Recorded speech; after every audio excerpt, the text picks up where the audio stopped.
الحمد لله نحمده ونستعينه ونستغفره ونؤمن به ونتوكل عليه ونعوذ بالله من شرور أنفسنا ومن سيئات أعمالنا من يهده الله فلا مضل له ومن يضلل فلا هادي له ونشهد أن لا إله إلا الله وحده لا شريك له ونشهد أن سيدنا ومولانا محمدا عبده ورسوله صلى الله عليه وعلى آله وأصحابه وأتباعه وبارك وسلم تسليما كثيرا فقد قال الله تبارك وتعالى في القرآن المجيد والفرقان الحميد فأعوذ بالله السميع العليم من الشيطان الرجيم بسم الله الرحمن الرحيم وسارعوا إلى مغفرة من ربكم وجنة عرضها السماوات والأرض أعدت للمتقين وقال تعالى ولا تهنوا ولا تحزنوا وأنتم الأعلون إن كنتم مؤمنين وقال النبي صلى الله عليه وسلم الدنيا سجن المؤمن وجنة الكافر وقال النبي صلى الله عليه وسلم كن في الدنيا كأنك غريب أو عابر سبيل أو كما قال عليه الصلاة والسلام صدق الله مولانا العلي العظيم وصدق رسوله النبي الكريم ونحن على ذلك لمن الشاهدين والشاكرين والحمد لله رب العالمين اللهم صل وسلم دائما أبدا على حبيبك خير الخلق كلهم هو الحبيب الذي ترجى شفاعته لكل هول من الأهوال مقتحم سامعین محترم اسلامی اعتبار سے مسلمانوں کا یہ جو مہینہ چل رہا ہے یہ جمادی الاول کا مہینہ بار بار اس طرف توجہ دلائی جاتی ہے کہ اسلامی مہینے یہ اللہ تبارک و تعالیٰ کی طرف سے متعین کردہ مہینے ان کا یاد کرنا یاد رکھنا اس کی تاریخ کا لحاظ رکھنا اپنے بچوں کو یاد کرنا باعث ثواب جہاں پر دیگر چیزوں کے اندر مسلمانوں کے اندر غفلت بڑھتی جاتی ہے وہیں پر مہینوں کے نام کی یاد رکھنے میں اور ان کی تاریخ کا لحاظ رکھنے کے اندر میں غفلت بڑھتی جاتی ہے تو ان مہینوں کا لحاظ رکھنا اور تاریخ ان مہینوں کے یاد کرنا اور تاریخ کا لحاظ رکھنا باعث ثواب سامعین محترم گزشتہ جمعوں میں یہ بات بتلائی جا رہی تھی کہ اپنے ایمان کی حفاظت کرنا اپنے ایمان کو بچانا آج کے دور کے اندر بہت ضروری ہے فتنوں پر فتنے رونما ہو رہے ہیں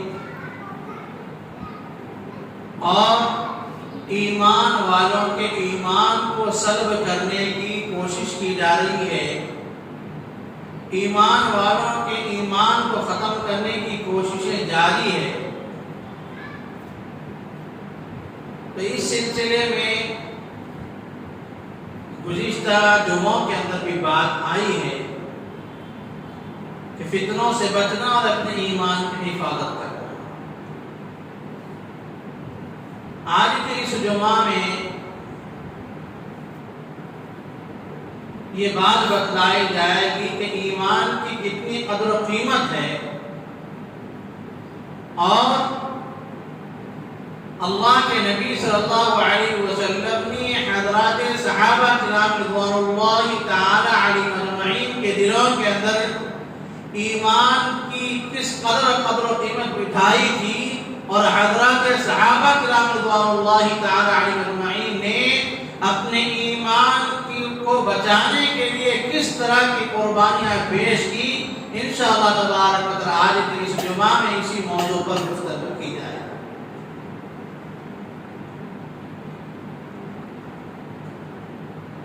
سامعین محترم، ایمان کس کو کہتے ہیں؟ اللہ تبارک و تعالی پارے 1 جب ہم قرآن پاک کو کھولتے ہیں، سب سے پہلا سورہ جو قرآن شریف کا آتا ہے وہ سورۃ الفاتحہ۔ سورۃ الفاتحہ کے بعد جب دوسرا سورہ آتا ہے وہ سورۃ البقرہ۔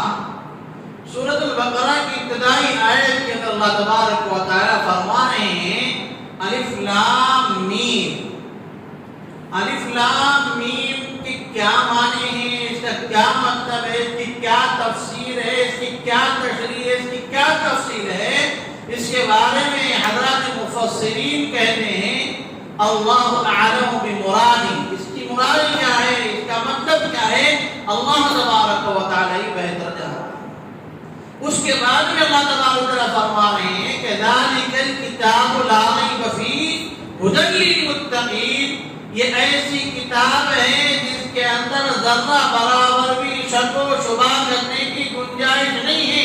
اس کے اندر جو احکامات دیے گئے ہیں، جو باتیں بتلائی ہیں، بالکل صاف صاف اور بالکل کھلی کھلی باتیں بتلائی گئی ہیں، اور اس کے اندر شک کرنے کی ذرہ برابر بھی گنجائش نہیں ہے، یہ اللہ تبارک تعالیٰ بتلا رہا ہے۔ لیکن آج اللہ تبارک تعالیٰ فرما دیے، بتلا دیے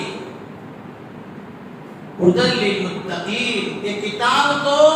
تمام انسانوں کی ہدایت کے لیے نازل کی گئی ہے۔ ھدی للناس اللہ تبارک تعالیٰ پارے 2 کے اندر فرما رہے ہیں یہ قرآن پاک جو کتاب نازل کی گئی ہے پوری انسانیت کی ہدایت کے لیے نازل کی گئی ہے، یہ قرآن مقدس۔ لیکن اللہ تبارک تعالیٰ فرما رہے ہیں اس سے فائدہ اٹھانے والے کون ہوں گے؟ متقی لوگ ہوں گے۔ اس قرآن پاک سے فائدہ اٹھانے والے وہ لوگ ہوں گے جن کے دل کے اندر تڑپ ہوگی، فکر ہوگی کہ میں صحیح راستے کو اپناؤں، صحیح راستے پر چلوں، اچھے کام کروں، برے کام سے بچوں۔ جس کے دلوں کے اندر یہ تڑپ اور فکر ہوگی وہی لوگ اس قرآن مقدس سے فائدہ اٹھائیں گے۔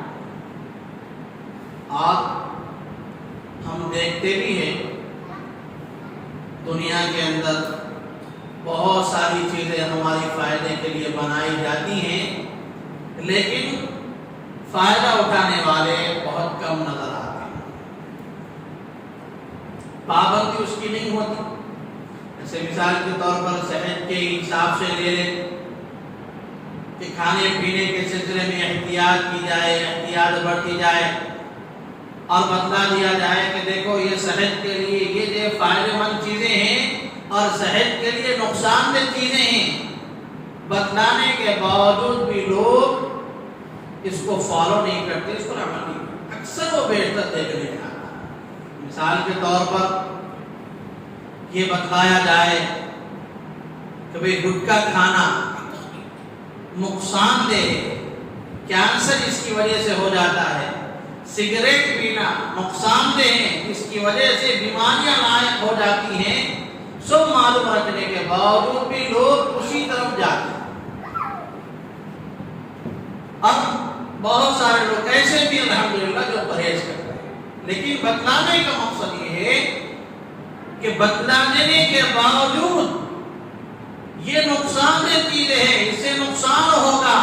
اس سے فائدہ حاصل نہیں ہوگا، لیکن اس کے باوجود لوگ اس کو اپنا۔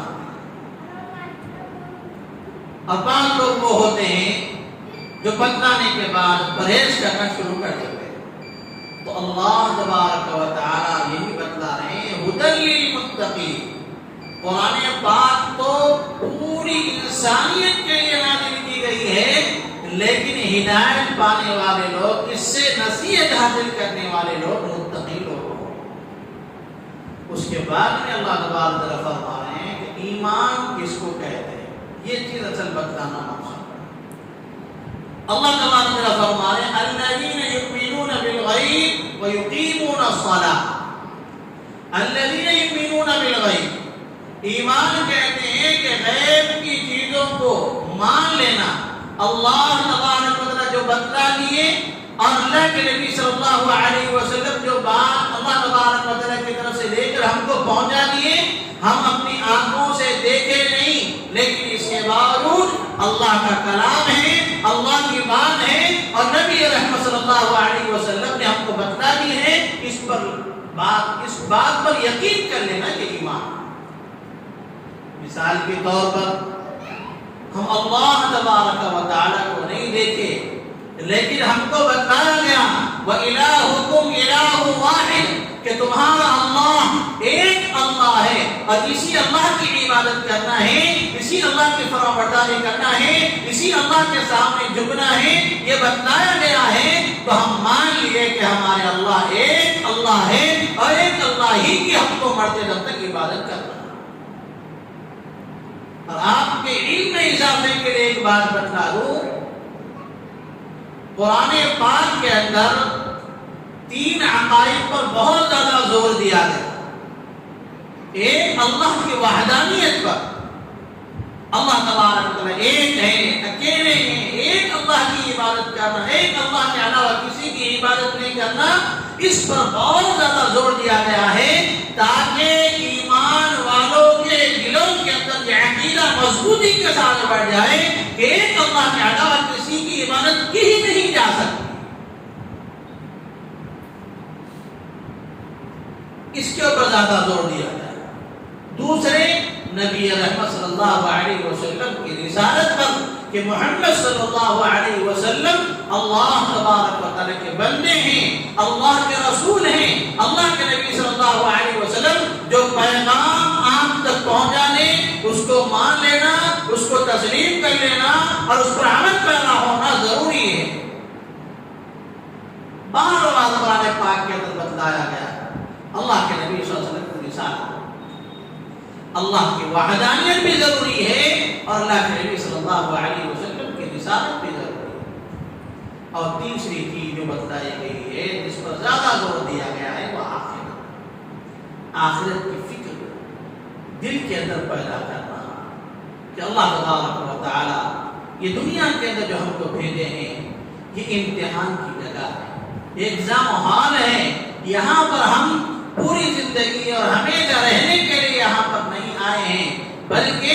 مختصر سی زندگی دی گئی ہے تاکہ ہم یہاں پر صحیح طریقے سے ایگزام دیں اور پھر اس کا رزلٹ اور اس کا انعام آخرت کے اندر پائیں۔ تو آخرت کی فکر، اللہ تبارک و تعالیٰ کے سامنے کھڑے ہونا ہے، اللہ کو منہ دکھانا ہے، یہاں پر جو کریں گے اس کی سزا یا اس کی جزا آخرت میں ملنے والی ہے، اس کی فکر دل کے اندر پیدا کرنا۔ اور یہ عقیدہ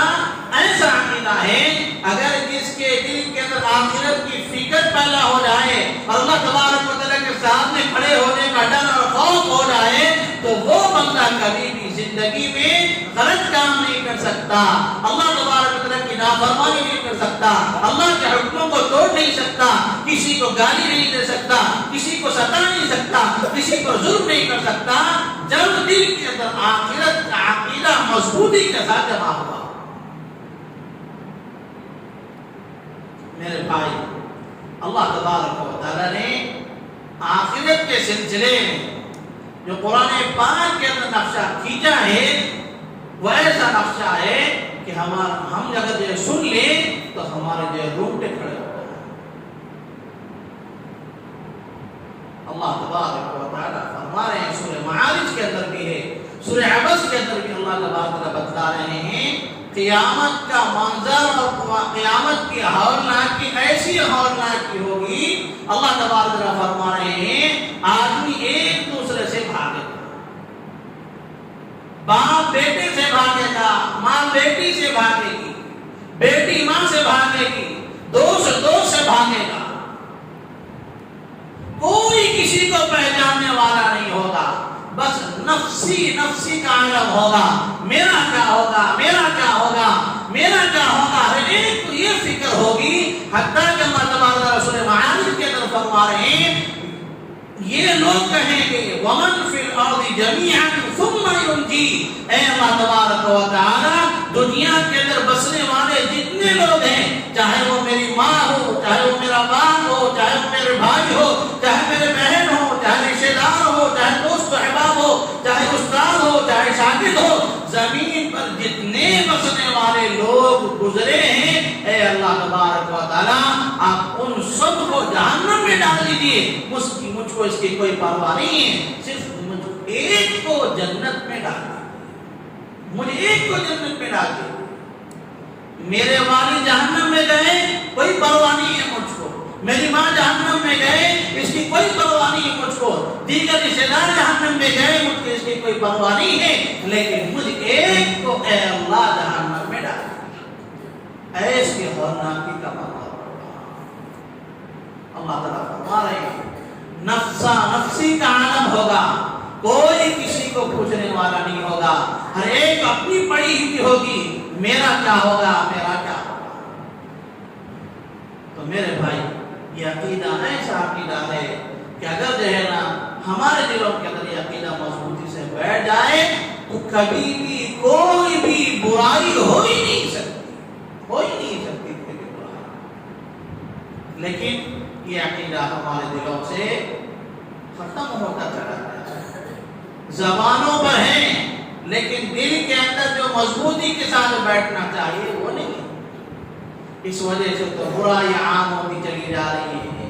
اس وجہ سے تو ظالم ظلم پر ظلم کرتے چلے جا رہے ہیں، مظلوموں کا حق مارتے چلے جا رہے ہیں۔ یہ فکر ہی نہیں ہے کہ اللہ تبارک و تعالیٰ کے سامنے کھڑے ہونا ہے اور وہ دکھانا، حتیٰ کہ حالت یہ ہو گئی، اللہ رحم فرمائے، اللہ تبارک و تعالیٰ ہم سب کو بچائے، حالت یہ ہو گئی کہ بعض لوگ قرضے لے کر دینے کے لیے تیار نہیں ہیں، جو قرضہ دیے ہیں بیچارے یہ سوچ کر کہ اس کا بھلا ہو جائے گا، اس کا کام نکل جائے گا، یہ سوچ کر جو قرضے دیے ہیں تو ان کا قرضہ واپس کرنے کے لیے تیار نہیں ہے، اور وہ بیچارہ اپنی جا کر اپنی چپرے لگا دے رہا ہے لیکن قرضہ دینے کے لیے تیار نہیں۔ اب جب پیسے دینا ہے تو جو بندہ دیا ہے اس سے تھوڑا ریکویسٹ کر لیں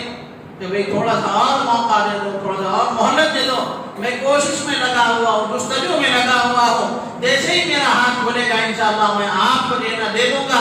آپ کو اللہ تبارک اس کا بہترین بدلہ عطا کرے گا، ذرا دینا کی ریکویسٹ درخواست اس نے کر لی ہے۔ لیکن یہ بھی نہیں، ایک سے دو مرتبہ، دو سے تین مرتبہ گئے تو کیا ہو رہی حالت یہ ہو رہی بھئی نہیں دیتا ہوں، کیا کرتے کر۔ اب جو بیچارہ کمزور رہتا، مجبور رہتا، کیا کر سکتا، بس اس کی زبان پہ یہی جملہ آتا کہ ٹھیک ہے یہاں پر نہیں دیے تو وہاں لے لو، اور یہ بات ایسی بات ہے میرے بھائی، یہاں پر نہیں دیں گے تو وہاں پر لوں گا، تو وہاں پر اگر لیں گے تو پھر اللہ تبارک و تعالیٰ کی پکڑ وہاں پر بڑی سخت۔ تو جن سے یہ بات کہی جا رہی ہے ان کو کام جانا چاہیے کہ ارے بھائی ایسا مت بولو کہ میں دے دوں گا انشاءاللہ تبارک و تعالیٰ، ایسا مت بولو میرے بھائی۔ یہ دینا ریکویسٹ کرنے کے بجائے کیا کہہ رہے ہیں، ٹھیک ہے وہاں کا وہاں دیکھ لیں گے، اللہ اکبر، وہاں کا وہاں دیکھ لیں گے۔ اس کا مطلب یہ ہے کہ نہ اللہ کا ڈر دل کے اندر رہا، نہ اللہ کا خوف دل کے اندر رہا، نہ قبر کے عذاب کا لینا ڈر دل کے اندر رہا، نہ قیامت کی ہولناکی کا ڈر دل کے اندر رہا، کچھ بھی نہیں، وہاں کا وہاں دیکھیں گے۔ تو اس کا مطلب یہ ہے کہ اس کے دل کے اندر آخرت کا عقیدہ ہے ہی نہیں، اور جس کے دل کے اندر آخرت کا عقیدہ نہ ہو تو وہ ایمان والا کیسے ہو سکتا ہے۔ اللہ تبارک و تعالیٰ کا عذاب بڑا سخت ہے میرے بھائی، اللہ کا عذاب اللہ تبارک تعالیٰ اگر انتقام لینے پر آ جائے تو کوئی بچا نہیں سکتا. اللہ تبارک تعالیٰ سورہ فجر کے اندر، سورہ فجر کی آخری آیتوں کے اندر فرما رہے ہیں یومئذ یتذکر الانسان وانیٰ لہ الذکریٰ. قیامت کے دن جب اللہ تبارک و تعالیٰ کے سامنے کھڑے ہونے کی بات آ جائے گی، اس وقت نفسا نفسی کا عالم ہوگا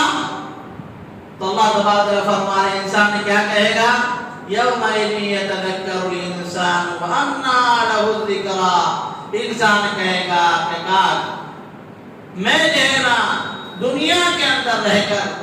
کچھ نصیحت حاصل کر لیتا اور کچھ خیر کے کام کر لیتا. یومئذ یتذکر الانسان وانیٰ لہ الذکریٰ، کہ میں دنیا کے اندر رہ کر کچھ نصیحت کا حاصل کر لیتا. یقول یا لیتنی قدمت لحیاتی، اے کاش میں اپنی زندگی کے اندر آخرت کے لیے تیاری کر کر کچھ توشہ بھیج دیتا، کچھ نیکیاں کما کر دینا آخرت کے لیے رکھ لیتا. اے کاش آج میں پھنس گیا ہوں، میرا کیا؟ یقول یا لیتنی قدمت لحیاتی. لیکن اللہ تبارک و تعالیٰ کی طرف سے یہ بات بتلائی جا رہی ہے فَيَوْمَئِذٍ لَا يُعَذِّبُ عَذَابَهُ أَحَدٌ، فَيَوْمَئِذٍ لَا يُعَذِّبُ عَذَابَهُ أَحَدٌ. اللہ تبارک و تعالیٰ فرما رہے اس وقت میں جو عذاب دوں گا، جو سزا دوں گا، کوئی بھی ایسی سزا نہیں دے سکتا، کوئی بھی ایسی سزا نہیں دے سکتا. میری سزا، میرا عذاب بڑا سخت ہے، یہ اللہ تبارک و تعالیٰ فرما رہے ہیں. نافرمانیوں سے بچنے کے بارے میں اللہ تبارک و تعالیٰ فرما رہے ہیں. اللہ کے حکموں کو توڑنے سے اللہ تبارک و تعالیٰ بچا رہے ہیں اور بار بار متنبہ کر رہے ہیں کہ دیکھو میرا عذاب بڑا سخت ہے اور میں ایسا عذاب دوں گا کہ کوئی بھی ایسا عذاب دے نہیں سکتا اور ایسے عذاب کے بارے میں سوچ بھی نہیں سکتا. دنیا کے اندر میرے بھائی ایسی سزائیں رکھی گئی ہیں کہ آپ اگر سنیں گے یا ریسرچ کریں گے تو معلوم ہوگا. سزائیں ایسی رکھی گئی ہیں بعض جیلوں کے اندر جو مجرموں کو رکھا گیا ہے، بیٹھے ہیں تو بیٹھے ہی رہنا، اٹھ نہیں سکتے، ہل نہیں سکتے، اور جب پنجرے کے اندر رکھ دیا جاتا ہے تو اس کے جو ہے نا نوکیلے دینا کیلے ان کے اوپر رکھ دیے جاتے ہیں، ہلے تو چپتے، اٹھے تو چپتے، حرکت کرے تو چپتے. اور اسی طرح اور بہت سی سزائیں جو دنیا کے اندر ہیں جو ہے نا اگر خالی ہم سو دیں تو ہماری روح کانپنا ہے، لیکن اللہ کا عذاب اس سے زیادہ سخت ہوگا، اس سے زیادہ خطرناک ہوگا. اس وجہ سے بچنے کی ضرورت ہے. خالی بول لینا ہے، سن لینا نہیں ہے، بلکہ اللہ تبارک و تعالیٰ ہم سب کو عمل کی توفیق عطا فرمائے. تو بہرحال آخرت کے عقیدے کے اوپر بہت زیادہ زور دیا گیا. کیا مطلب ہے آخرت کے عقیدے کا؟ آخرت کے عقیدے کا مطلب یہ ہے کہ اللہ تبارک و تعالیٰ کے سامنے مرنے کے بعد اللہ تبارک و تعالیٰ کے سامنے کھڑے ہونا. جب مر جائیں گے اللہ تبارک و تعالیٰ کے سامنے حاضر ہونا. جو کریں گے اچھے کام کریں گے تو اس کی جزا ملے گی، اس کا بدلہ ملے گا. برے کام کریں گے تو اس کی سزا ملے گی. اس کا یقین دل کے اندر ہونا. جب اس کا یقین دل کے اندر ہوتا ہے تو برائیاں ختم ہو جاتی ہیں، اچھائیاں عام ہونے لگ جاتی ہیں. خالی ہم اتنے کمزور ہیں پولیس کے 2 ڈنڈے پڑے تو ہم برداشت نہیں کر سکتے. لاک ڈاؤن میں دیکھے اپن، لاک ڈاؤن جب چل رہا تھا تو کیا حالت تھی، گھر کے باہر نہیں نکلنا. وہ تو گھر کے باہر نہیں نکل رہے، جو نکل رہے تھے 2 ڈنڈے پڑتے ہی دینا ختم. گھر کے اندر کیا ہوا بھائی، کیا ہوا؟ نہیں بھائی مار کھا لیا، اس سے پہلے مار پڑ گئی، اب نہیں نکلتا. شادی کر رہے ہیں ماشاءاللہ، شادی انتہائی آسانی کے ساتھ ہو جائے، وہاں پہ کسی کو کوئی خواہش نہیں آتی، سب آسانی کے ساتھ ہو جائے. تو یہ جو ڈر دنیا والوں کا یا حکام کے ڈر کی وجہ سے ان کی بات کو ماننا آسان ہو گیا تھا، تو اللہ تبارک و تعالیٰ تو بادشاہوں کے بادشاہ ہیں، سلطان و سلاطین ہیں، احکم الحاکمین ہیں، تو اس اللہ تبارک و تعالیٰ کی بات کو ماننا ہمارے لیے کیوں مشکل ہو جاتا ہے؟ جب وہاں پر کیوں خواہشات یاد نہیں آ رہے؟ کسی کو خواہش یاد نہیں آ رہی، اور اللہ تبارک و تعالیٰ کے حکموں کو توڑنے کے لیے یہ میرے ارمانہ ہے، یہ میری خواہش ہے، دادی کے ارمان یہ ہے، نانی کے ارمان یہ ہے، چاچا کے ارمان یہ ہے بینڈ باجا بجانا، ماموں کے ارمان یہ ہے ناچنے والوں کو بلانا، یہ سب ارمان چل رہے، لیکن جب پولیس کے ڈنڈے پڑے تو پورے ارمان نکل جاتے۔ آخرت کی فکر میرے پاس، تو میں آپ کو بتلا رہا تھا قرآن پاک کے اندر ان تین عقیدوں پر بہت زیادہ زور دیا گیا، ایک اللہ کی وحدانیت پر، ایک اللہ کی عبادت کرنا، اس کے علاوہ کسی کی عبادت نہیں کرنا، اور اس کے علاوہ کسی کے سامنے جھکنا۔ یہ سب تو کر سکتا ہے لیکن کسی کے سامنے جھک نہیں سکتا سوائے اللہ تبارک و تعالیٰ۔ اور اپنے بچوں کو شروع سے بتلانا ایک اللہ کی عبادت کرنا، ایک اللہ کے علاوہ کسی کی عبادت نہیں کرنا ہے، کسی کے سامنے جھکنا ہے۔ دوسرے اللہ کے نبی صلی اللہ علیہ وسلم کی تعلیمات پر عمل پیرا ہونا، اللہ کے نبی صلی اللہ علیہ وسلم جو بتلا دیے اس پر عمل کرنا۔ تیسری چیز آخرت کی فکر کرنا، اور آخرت کے لیے دنیا کے اندر تیاری کر کر وہاں پر توشہ بھیجنا۔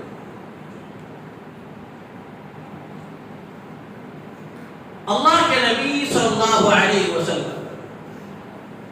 حضرات صحابہ کرام رضوان اللہ تعالی علیہم اجمعین کے دلوں کے اندر ایمان کی کیسی محبت بٹھائے ہیں، ایک دو واقعات انشاءاللہ تبارک وقت کے اندر پیش کرنے کی کوشش کروں گا تاکہ ہمارے ایمان کو تازگی پہنچے اور ہمارے اندر بھی شوق اور جذبہ پیدا ہو کہ ہم بھی اپنے ایمان کو مضبوط رکھیں، چاہے جو بھی حالات آ جائیں لیکن ہمارے دل سے کوئی ایمان نہیں نکال سکتا۔ ایمان کی بہت زیادہ قدر و قیمت ہے، بہت زیادہ قدر و قیمت۔ اللہ کے نبی صلی اللہ علیہ وسلم نے فرمایا دنیا کے اندر اگر ایک بھی اللہ اللہ کہنے والا بندہ باقی رہے گا تو اللہ تبارک و تعالیٰ پوری دنیا کے نظام کو ایسے ہی چلائے۔ ایک ایمان والے کی برکت سے اللہ تبارک و تعالیٰ زمین آسمان کا جو نظام چل رہا ہے اس ایمان والے کی برکت سے چلاتا ہے۔ کیا نظام چل رہا ہے؟ سورج اپنے وقت پر نکل رہا ہے تو اللہ تبارک و تعالیٰ ایک ایمان والے کی برکت سے سورج کو اپنے وقت پر نکالے گا، چاند اپنے وقت پر نکلے گا، سورج اپنے وقت پر نکلے گا، ستارے اپنے وقت پر نکلیں گے، بارش اپنے وقت پر ہوگی، اور اناج اور غلے زمین سے نکلتے جائیں گے صرف ایک ایمان والے کی برکت سے۔ اتنی قدر ہے اللہ تبارک و تعالیٰ کے پاس ایک ایمان والے، لیکن آج ایمان والے کو ایمان والے کی قدر نہیں، آج ہم کو اپنے ایمان کی قدر نہیں ہے۔ ہمارے پاس جو نعمت ہے وہ نعمت کتنی بڑی ہے اس کا احساس ہم کو نہیں۔ اگر کسی کے پاس دنیا کی مال و دولت ہو، اگر کسی کے پاس بڑے بڑے کوٹھی بنگلے ہو، بڑے بڑے کاریں ہو، اور دنیا کا رئیس آدمی مانا جاتا ہو، رائل فیملی سے تعلق رکھنے والا ہو، کچھ بھی ہو، لیکن اگر اس کے پاس ایمان نہیں ہے تو اللہ تبارک و تعالیٰ کے پاس رائی کے دانے کے برابر بھی اس کی قدر نہیں۔ ہاں اگر کسی کے دل کے اندر رائی کے دانے کے برابر بھی ایمان باقی ہے تو اللہ تبارک و تعالیٰ کی نگاہ میں اس کی عظمت، اس کی منزلت بہت ہے۔ تو میرے بھائی، اللہ تبارک و تعالیٰ ہم کو ایمان والا بنایا ہے، اس سے بڑی کوئی نعمت نہیں ہے۔ مال کم ہے کوئی بات نہیں، چھوٹا موٹا پیشہ ہے کوئی بات نہیں، زیادہ پڑھے لکھے نہیں ہے کوئی بات نہیں، بڑے بڑی بلڈنگیں نہیں ہے کوئی بات نہیں، کاریں نہیں ہے کوئی بات نہیں، لیکن ایمان ہے یہ سب سے بڑی دولت ہے، سب سے بڑی دولت۔ ایک ایمان والے کو اس پر فخر کرنا چاہیے کہ الحمدللہ میں ایمان والا ہوں، ایک اللہ کی عبادت کرنے والا ہوں، محمد رسول اللہ صلی اللہ علیہ وسلم کی امت میں پیدا کیا گیا ہوں، یہ میرے لیے سب سے بڑی فخر کی بات ہے۔ تو ایمان والے کی اتنی قدر و قیمت ہے کہ ایک ایمان والے کی برکت سے اللہ تبارک و تعالیٰ پوری کائنات کے نظام کو چلایا۔ تو میرے بھائی، اللہ کے نبی صلی اللہ علیہ وسلم کس طرح حضرات صحابہ کرام رضوان اللہ تعالی علیہم اجمعین کے ایمان کو بنایا۔ حضرت صہیب رضی اللہ تعالی عنہ صحابی رسول ہے، ذرا سنتے چلے میرے بھائی، ان واقعات کے ذریعے سے ہم کو عبرت حاصل کرنا ہے اور اپنے ایمان کو مضبوط کرنا ہے اور اپنے ایمان کو تازگی پہنچانا ہے، اور ہم جو سنے ہیں اپنے بچوں کو بتلانا ہے کہ بیٹا ایسے لوگ گزرے ہیں اور ہم کو ایسے بننا ہے، یہ بتلانا۔ صہیب رضی اللہ تعالیٰ صحابی رسول ہے، ابتداء اسلام کے اندر ایمان لے کر آئے، دار ارقم میں اللہ کے نبی صلی اللہ علیہ وسلم تشریف رکھتے تھے، وہاں پر جا کر ایمان لے کر آئے، اور اللہ کے نبی صلی اللہ علیہ وسلم کے ابتدائی زمانے کے اندر، آپ کی نبوت کے ابتدائی زمانے کے اندر ایمان لے کر آنا کوئی معمولی بات نہیں تھی۔ ایمان لے کر آنا اپنے آپ کو پھانسی کے پھندے پر چڑھا لینا، ایمان لے کر آنا اپنے آپ کو آگ کے انگاروں پر لٹا دینا، ایمان لے کر آنا اپنے بیوی بچوں کو ختم کرا دینا، یہ حالات اس وقت تھے۔ لیکن حضرات صحابہ کرام رضوان اللہ تعالی علیہم اجمعین کے دلوں کے اندر ایمان اتنی مضبوطی سے بیٹھا ہوا تھا، چاہے کچھ بھی ہو جاؤ، چاہے کچھ بھی ہو جاؤ، کوئی بھی ہمارے دل سے ایمان نہیں نکال سکتا۔ تو صہیب رضی اللہ تعالی ایمان لے کر آئے، جب اللہ کے نبی صلی اللہ علیہ وسلم مکہ المکرمہ سے مدینہ المنورہ ہجرت کر کے تشریف لے گئے، تو صہیب رضی اللہ تعالیٰ بھی مکے میں رہتے تھے، اور آپ کی بھی یہی خواہش تھی کہ نبی رحمت صلی اللہ علیہ وسلم کے پاس ہجرت کر کر چلے جائیں۔ اللہ کے نبی صلی اللہ علیہ وسلم تو چلے گئے۔ میرے بھائی، اللہ کے نبی صلی اللہ علیہ وسلم کی شخصیت وہ شخصیت ہے کہ اللہ تبارک و تعالیٰ کے بعد اگر کسی کا مقام مرتبہ ہے تو وہ نبی رحمت صلی اللہ علیہ وسلم کی ذات گرامی ہے۔ حضرات صحابہ کرام رضوان اللہ تعالی علیہم اجمعین بھی اللہ کے نبی صلی اللہ علیہ وسلم سے ایسی محبت کرتے تھے، ایسی محبت کرتے تھے، گھر کے اندر چین نہیں آتا تھا، کاروبار کے اندر دل نہیں لگتا تھا، ادھر ادھر دل نہیں لگتا تھا، جب تک کہ جناب محمد رسول اللہ صلی اللہ علیہ وسلم کے چہرے انور کو دیکھ کر اپنے آنکھوں کو ٹھنڈک نہ پہنچا دے۔ اللہ کے نبی صلی اللہ علیہ وسلم سے بڑھ کر کوئی محسن دنیا کے اندر پیدا نہیں ہوا۔ کسی کو کوئی ضرورت ہوتی، کسی کو کوئی تکلیف پہنچتی، کسی کی کوئی پریشانی ہوتی، کوئی مصیبت میں ہوتا، کوئی پریشانی میں ہوتا، کوئی ٹینشن میں ہوتا، تو اس کا ٹینشن ختم ہونے کے لیے ایک ہی جگہ تھی، اس کی مصیبت ختم ہونے کے لیے ایک ہی جگہ تھی، اس کی پریشانی ختم ہونے کے لیے ایک ہی جگہ تھی۔ وہ کیا تھی؟ نبی رحمت صلی اللہ علیہ وسلم کے چہرے انور کو دیکھ لیا، اس کی مصیبت، اس کی پریشانی ختم۔ اور اللہ کے نبی صلی اللہ علیہ وسلم کے پاس جا کر کوئی اپنی حاجت رکھتا تو اللہ کے نبی صلی اللہ علیہ وسلم اس کو ایسی تسلی دیتے، ایسی تسلی دیتے کہ اس کی ضرورت پوری ہو جاتی۔ تو بہرحال اللہ کے نبی صلی اللہ علیہ وسلم مکہ المکرمہ سے ہجرت فرما کر مدینہ المنورہ تشریف لے کر گئے، اور یہاں پر جو مکے میں جو صحابہ رہ گئے تھے، اب ان کو بے چینی لگ گئی کہ نبی رحمت صلی اللہ علیہ وسلم یہاں سے مکہ المکرمہ سے مدینہ المنورہ ہجرت کر کے چلے گئے، اب ہم کس کو دیکھیں گے،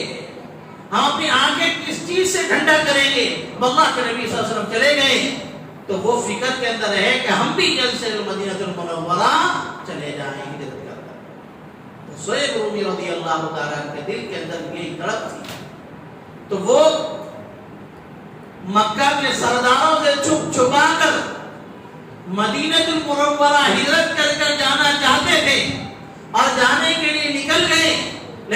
مکہ کے سرداروں کو معلوم ہو گیا کہ سہیل رضی اللہ تعالیٰ مکہ المکرمہ چھوڑ کر مدینہ المنورہ ہجرت کر کے نبی رحمت صلی اللہ علیہ وسلم کے پاس جانا چاہ رہے ہیں، تو دو آدمیوں کو ان کے پیچھے لگا دیے کہ جاؤ جا کر تیزی سے دوڑو اور سہیل رضی اللہ تعالیٰ کو پکڑ کر لے کر آؤ۔ جب وہ دو آدمی سہیل رضی اللہ تعالیٰ کے قریب پہنچنے لگے تو سہیل رضی اللہ تعالیٰ ان سے مخاطب ہو کر کہنے لگے کہ دیکھو میرے پیچھے مت آؤ، اور تم کو معلوم بھی ہے مکے کے اندر سب سے بہترین طریقے سے تیر چلانے والا میں ہوں سہیل، اور میرا نشانہ کبھی بھی نہیں چوکتا، میں جس پر نشانہ لگایا وہ جا کر ڈائریکٹ لگتا ہے، میرا نشانہ نہیں چوکتا، میں تیر سے تم پر حملہ کروں گا۔ تو ایک بات یہاں پر یہ بھی یاد رکھنے کی میرے بھائی، ہمارے جو پہلے کے لوگ گزرے ہیں، اللہ کے نبی صلی اللہ علیہ وسلم ہو یا ان کے بعد صحابہ ہو، تابعین ہو، تبع تابعین ہو، اسی طرح سلاطین ہو، جو ہمارے مسلمان بادشاہ گزرے ہیں، وہ آج ہمارے جیسے پھسپھسے نہیں تھے، وہ مضبوط تھے، ہر اعتبار سے اپنے آپ کو مضبوط رکھتے تھے، دشمنوں کا جس طریقے سے مقابلہ کیا جا سکتا ہے وہ طریقوں کو وہ سیکھا کرتے تھے اور اپنے بچوں کو سکھاتے تھے، تاکہ وہ اپنی ایمان کی بھی حفاظت کر سکے اور اپنے خاندان کی بھی حفاظت کر سکے اور اپنی قوم کی بھی حفاظت کر سکے۔ یہ چیزیں ان کے اندر ہوتے، لیکن آج ہمارے اندر سے یہ چیزیں نکلتی چلی جا رہی ہیں۔ بچے فونوں میں لگ گئے، فونوں کے علاوہ کوئی چیز کو نہیں معلوم ہے۔ بھئی اپنی فٹنس کے لیے بچوں کو تیار، بچوں کی فٹنس کے لیے ان کو یہ تیار کرنا تاکہ یہ صحت مند رہے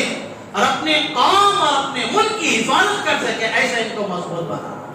تو غرض یہ کہ سہیل رضی اللہ تعالیٰ ایک بات یہ کہے اور دوسری بات یہ کہے کہ اگر میرے پاس تیر ختم ہو گئے تو تلوار سے مقابلہ کروں گا، یہ دو بات ہے۔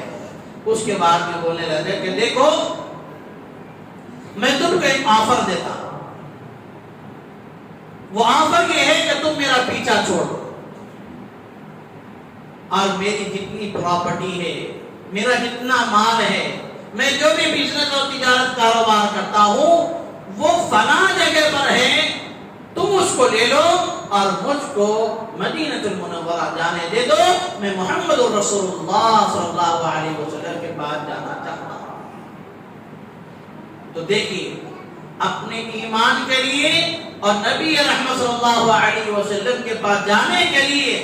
سہیل رضی اللہ تعالیٰ اپنی پوری پراپرٹی چھوڑ دی، اپنا مال چھوڑ دیے، اور جو کچھ بھی وہ بزنس کرتے تھے ان کا جو ساز و سامان تھا وہ سب دے دیے، لیکن اپنا ایمان دل سے نہیں نکالے اور نبی رحمت صلی اللہ علیہ وسلم کی صحبت نہیں چھوڑے، سب کچھ قربان کر دیے ایمان کے لیے۔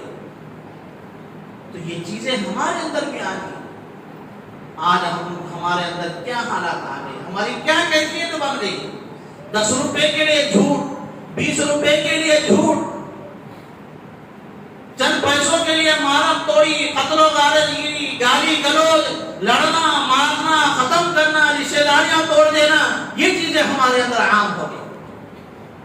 ایمان رخصت ہو رہا ہے تو رخصت ہونے دو، اللہ کا حکم ٹوٹ رہا ہے تو ٹوٹنے دو، اللہ کے نبی صلی اللہ علیہ وسلم ناراض ہوتے ناراض ہونے دو، لیکن ہماری خواہش پوری ہونا۔ یہ آج حالات آ رہے، اللہ رحم فرمائے،